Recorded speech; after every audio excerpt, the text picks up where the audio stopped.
स्वागत है, खुश आमदीद and welcome to Suhana Safar with Annu Kapoor.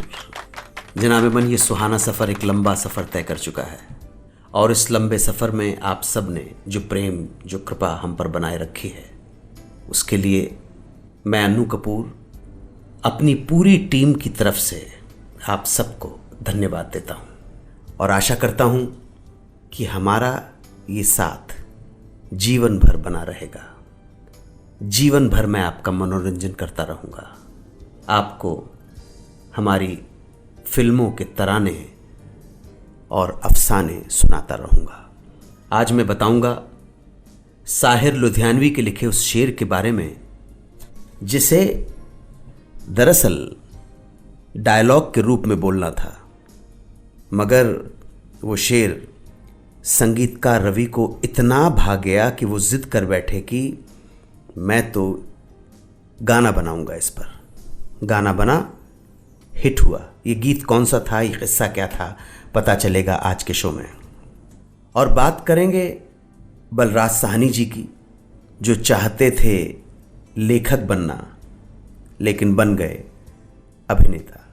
आज की महफिल में बात होगी सुनील दत्त के बचपन से जुड़े एक किस्से की, और भी कुछ किस्से होंगे कि निरूपा रॉय का ऐसा कौन सा कदम उनके पिता को इतना नागवार गुजरा कि उन्होंने जिंदगी भर बेटी की शक्ल नहीं देखने की कसम खा ली और मरते दम तक अपनी बेटी निरूपा रॉय का चेहरा नहीं देखा।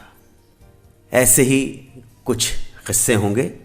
मुझे पूरी उम्मीद है कि आप इस शो से जुड़े रहेंगे। तो चलिए शुरुआत आज की महफिल की। सुनील दत्त का जन्म 6 जून 1929 को झेलम ज़िले के खुर्दी गांव में एक ज़मींदार ब्राह्मण परिवार में हुआ था। बचपन में बहुत शरारती, बहुत नटखट सुनील दत्त के परिवार को दीवान कह के पुकारा जाता था। यूं तो सुनील बचपन में परिवार में सभी के लाडले थे, लेकिन दादी माँ को उनसे बहुत ज़्यादा स्नेह था और इसी लाड़ प्यार की वजह से उनकी शरारतें बढ़ती चली गईं और पूरे परिवार को ये शिकायत हो गई कि दादी जी ने ही सुनील को बिगाड़ दिया है।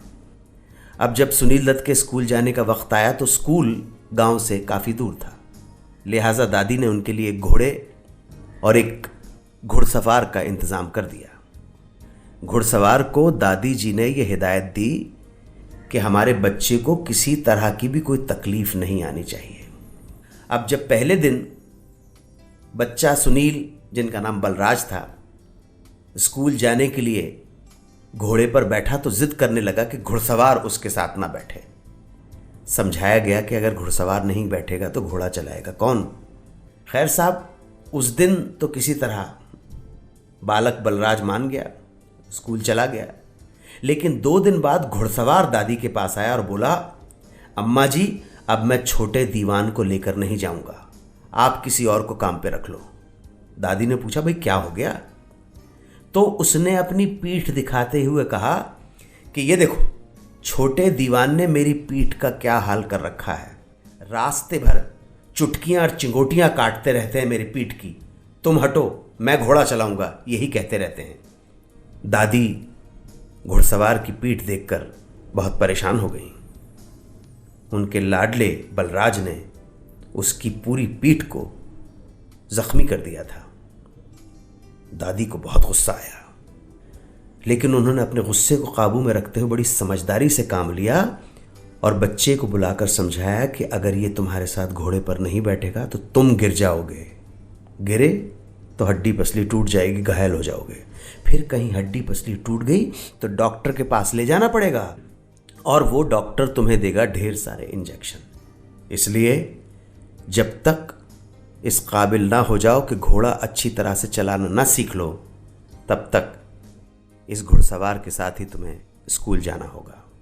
छोटे बलराज को दादी की बात समझ में नहीं आई, मगर इंजेक्शन के डर से उस दिन के बाद उन्होंने घुड़सवार को कभी परेशान नहीं किया, लेकिन जिद करके बहुत जल्दी ही घोड़ा चलाना सीख लिया और कुछ महीनों बाद अकेले घोड़ा चलाकर स्कूल जाने लगे। उनकी हिफाजत के लिए अब एक और घुड़सवार को रख दिया गया जो दूसरे घोड़े पर उनका पीछा किया करता था। बात फिल्म काजल की, काजल के एक गीत की। गीत था, छू लेने दो नाजुक होठों को, कुछ और नहीं है जाम है ये, कुदरत ने तुम्हें जो बख्शा है वो सबसे हसी इनाम है ये। आपको जानकर ताज्जुब होगा कि पहले ये गीत नहीं था, एक शेर था जिसे फिल्म में राजकुमार को डायलॉग के रूप में बोलना था जब वो मीना कुमारी को शराब पिलाते हैं।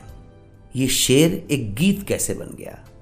जब फिल्म काजल बन रही थी तो फिल्म के निर्देशक राम माहेश्वरी ने साहिर साहब को कहा कि कहानी के मुताबिक फिल्म में राजकुमार मीना कुमारी को शराब पीने की जिद कर रहे हैं। इस सिचुएशन पर 2 लाइन का शेर कह दो जो राजकुमार डायलॉग के तौर पर बोलेंगे। साहिर साहब ने लिख दिया, छू लेने दो नाजुक होठों को, कुछ और नहीं है जाम है ये, कुदरत ने तुम्हें जो बख्शा है वो सबसे हसी इनाम है ये।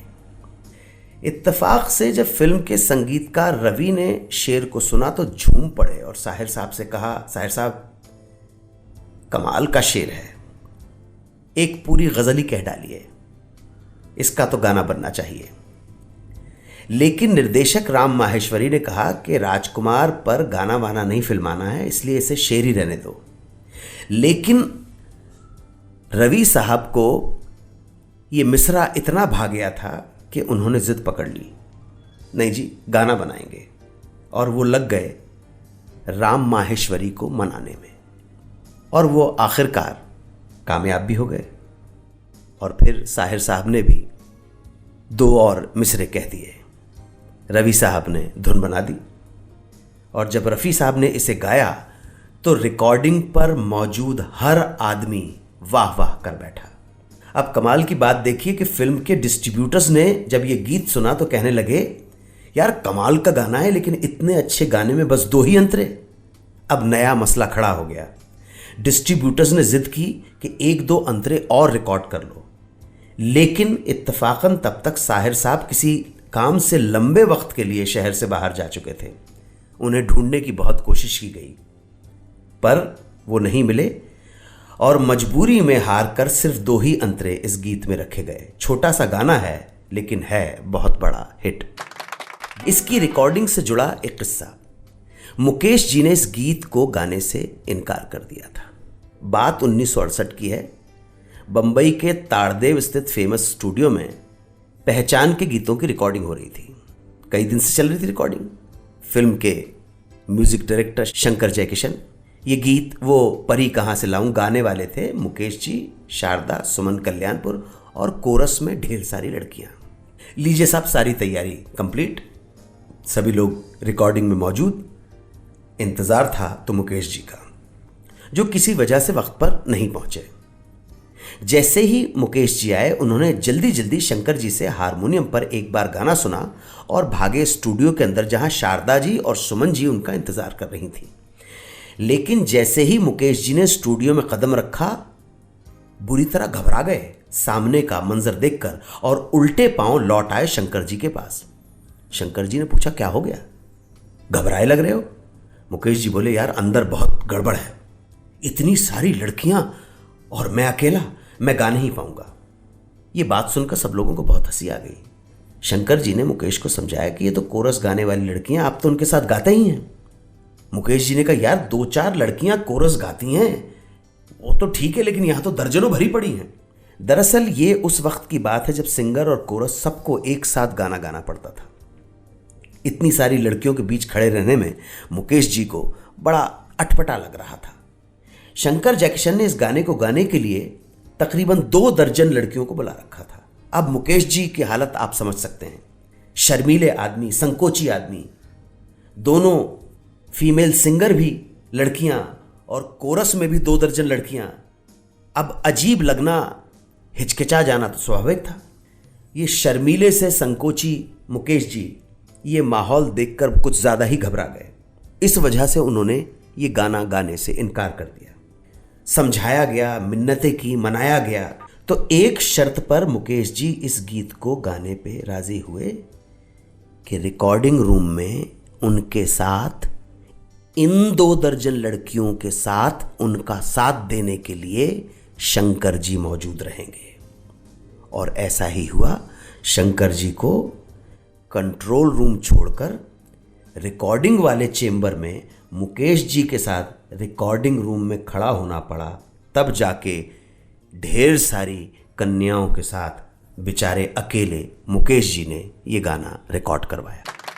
दोस्तों, अब किस्सा बलराज साहनी जी का, एक ऐसी घटना का जो अगर ना घटती तो शायद हम बलराज जी को एक एक्टर के रूप में नहीं बल्कि एक लेखक के रूप में जानते। आज़ादी से पहले की बात है। बलराज जी की इच्छा थी कि वो भी अपने बड़े भाई साहित्यकार लेखक भीष्म साहनी के नक्श कदम पर चलते हुए लेखक बने, साहित्य में नाम करें। इसके लिए उन्होंने कहानियां लिखना भी शुरू कर दिया और ये कहानियां हिंदी साहित्य की सबसे प्रसिद्ध पत्रिका हंस में प्रकाशित भी होने लगी। उस वक्त बलराज साहनी उन भाग्यशाली लेखकों में से एक थे जिनकी भेजी हुई कोई भी कृति, कोई भी रचना रिजेक्ट नहीं हुई। बलराज जी अपने इस अचीवमेंट से बहुत खुश थे। अब उन्हें लग रहा था कि एक न एक दिन आएगा जब वो अपने भाई की तरह साहित्य की दुनिया में एक सितारा बन जाएंगे। मगर किस्मत को कुछ और ही मंजूर था। अचानक उन्हें बीबीसी के हिंदी सर्विस में रेडियो अनाउंसर की नौकरी के लिए प्रस्ताव मिला। काम अच्छा था, तनख्वाह अच्छी थी, इज्जत थी। तो बलराज जी इसे मना न कर पाए और नौकरी के लिए चले गए लंदन।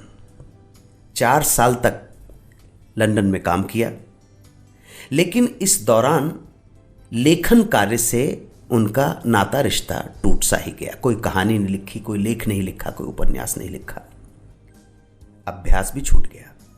4 साल कंप्लीट करने के बाद जब वो बीबीसी की नौकरी छोड़कर इंडिया वापस लौटे तो फिर लग गए कहानी लिखने और छपवाने में। लंदन से लौटकर उन्होंने जो पहली कहानी हंस पत्रिका को भेजी वो दुर्भाग्यवश पत्रिका के लोगों ने रिजेक्ट कर दी। इस रिजेक्शन की वजह से कहानी के वापस लौटने से बलराज साहनी के स्वाभिमान को, ईगो को बहुत गहरी चोट लगी और इस चोट का घाव इतना ज़्यादा गहरा हो गया कि उन्होंने फैसला कर लिया कि अब वो लेखन की दिशा में आगे नहीं बढ़ेंगे और वो उसके बाद बढ़ लिए फिल्म और अभिनय की दिशा में। बात निरूपा रॉय की। निरूपा जी का असली नाम था कांता चौहान। विवाह के बाद गुजरात के वलसाड की रहने वाली यही कांता चौहान श्रीमती कोकिला बलसारा बनकर चली आई बम्बई। उनके पति कमल बलसारा बम्बई में राशनिंग इंस्पेक्टर थे, लेकिन फिल्मों में काम करने का, एक्टिंग का बहुत शौक था। जहां भी फिल्म का ऑडिशन होता था कमल बलसारा भाई वहीं पहुंच जाते, लेकिन अफसोस बड़ी जगह सर टकराने के बावजूद कहीं मौका ही नहीं मिल पा रहा था। एक रोज की बात है, कमल बलसारा की नजर अखबार में छपे गुजराती फिल्म राणक देवी के ऑडिशन के एड पर चली गई। पहुंच गए ऑडिशन देने, साथ में पत्नी को भी ले गए। कमल बलसारा तो हमेशा की तरह इस बार भी रिजेक्ट हो गए, लेकिन पत्नी को बिना ऑडिशन के ही फिल्म में एक रोल ऑफर कर दिया गया।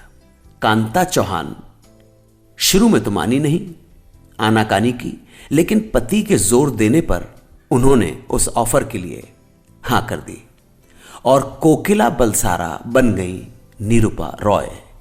ये उनका फिल्मी नाम था। उस जमाने में अच्छे परिवार के लोग और ख़ास तौर से लड़कियों का, महिलाओं का फिल्मों में काम करना अच्छा नहीं माना जाता था। निरूपा रॉय के फिल्म में काम करने की खबर मिलते ही बिरादरी, परिवार, समाज में हंगामा खड़ा हो गया। पिता ने धमकी दे डाली कि अगर बेटी ने फिल्म में काम किया तो मायके से उसके रिश्ते हमेशा के लिए खत्म हो जाएंगे। निरूपा रॉय का कहना था, फिल्म राणक देवी 1946 में रिलीज हुई थी। रिलीज होने के बाद समाज का विरोध तो ठंडा पड़ गया, बिरादरी वाले भी मान गए, लेकिन मेरे पिताजी अपनी बात पे अड़े रहे। मेरे फिल्म में काम करने से वो इतने नाराज थे कि उन्होंने अपने घर में पाबंदी लगा दी थी मेरे आने पर, और सचमुच आखिरी सांस तक मेरा मुंह तक नहीं देखा। श्रीनगर से अदनान ताक साहब ने एक सवाल पूछा है। वो पूछते हैं कि अन्नू जी, मैंने अभी कुछ गाने सुने CH आत्मा जी के गाए हुए, प्रीतम आन मिलो। कहने को बहुत कुछ था मगर कह नहीं पाए। उनके बारे में आपने कभी कुछ डिटेल से नहीं बताया। अगर आप उनके बारे में कुछ बताएंगे तो बड़ी मेहरबानी होगी। ज़रूर अदनान साहब, जो मुख्तसर सी जानकारी मुझे हासिल है वो आपके साथ शेयर करना चाहता हूं। CH आत्मा जी का पूरा नाम था हशमत राय चैनानी आत्मा। CH आत्मा कराची के रहने वाले थे। CH आत्मा शौकिया गाया करते थे। तब उन्हें पता नहीं था कि उनके गाए एक गीत के रिकॉर्ड की जबरदस्त बिक्री हो रही है। यह बात उन्हें तब पता चली जब एक प्रोड्यूसर ने उन्हें अपनी फिल्म में गाना गवाने के लिए बॉम्बे बुलाया। CH आत्मा भी उस दौर के ज्यादातर सिंगर्स की तरह, लोगों की तरह सहगल के दीवाने थे। सहगल के स्टाइल में गाते थे, उन्हीं की तरह चाल ढाल, वैसा ही पहनावा। मतलब CH आत्मा पूरी तरह से सहगल के रंग में रंगे थे। एक बार वो छुट्टियों में मौसी के घर लाहौर गए। वहां एक फंक्शन में गाना गाया। लोग उनका गाना सुनकर इतने प्रभावित हुए कि उसके बाद उन्हें स्टेज शोज में प्रोफेशनली बुलाया जाने लगा। डिमांड बढ़ गई तो HMV का ध्यान उनकी तरफ गया। कंपनी ने उनके गाए गीत का एक रिकॉर्ड निकाला जिसका संगीत तैयार किया था OP नैयर ने। वो गीत था प्रीतम आन मिलो। मुल्क का बंटवारा हुआ और CH आत्मा का परिवार कराची से पूना आकर बस गया और CH आत्मा कलकत्ता जाकर हिमालयन एयरलाइंस में नौकरी करने लगे। उन्हें पता ही नहीं था कि लाहौर में बने उनके रिकॉर्ड ने सफलता के तमाम सारे रिकॉर्ड तोड़ डाले। ये बात उन्हें तब पता चली जब बंबई के निर्माता निर्देशक दलसुख पंचोली का बुलावा आया। दरअसल पंचोली साहब को CH आत्मा का गाया ये गीत प्रीतम आन मिलो इतना पसंद आया कि उन्होंने आत्मा से अपनी अगली फिल्म में गवाने का फैसला कर डाला। ढूंढे कैसे? पंचोली चूंकि बंटवारे से पहले लाहौर में थे, इसलिए उनके अपने संपर्क का उन्होंने इस्तेमाल किया। लाहौर के कनेक्शन को यूज करके उन्होंने CH आत्मा को तलाश ही लिया। बहरहाल दोनों ही सूचनाओं ने CH आत्मा को आश्चर्य में डाल दिया। यह आश्चर्य बड़ा सुखद था। पहला तो फिल्म में गाने के लिए पंचोली साहब का बुलावा आया और दूसरा उनके रिकॉर्ड की रिकॉर्ड तोड़ बिक्री। खैर, पंचोली साहब की वो फिल्म थी 1951 में बनी नगीना, जिसमें CH आत्मा ने शंकर जयकिशन के संगीत में 3 गाने गाए थे। 50 के दशक में बहुत सी हिट फिल्मों में उन्होंने गीत गाए। आखिरी गीत गाया था 1964 की फिल्म जिसका नाम था गीत गाया पत्थरों में। तो अदनान ताक साहब, ये थी मुख्तसर सी कहानी CH आत्मा की। इस जानकारी के साथ ही आज आपसे विदा लेना चाहूँगा। आज के सुहाने सफ़र को यहीं विराम देता हूँ। उम्मीद है कि आज की महफिल भी दूसरी महफिलों की तरह आपको पसंद आई होगी। जय हिंद, वंदे मातरम।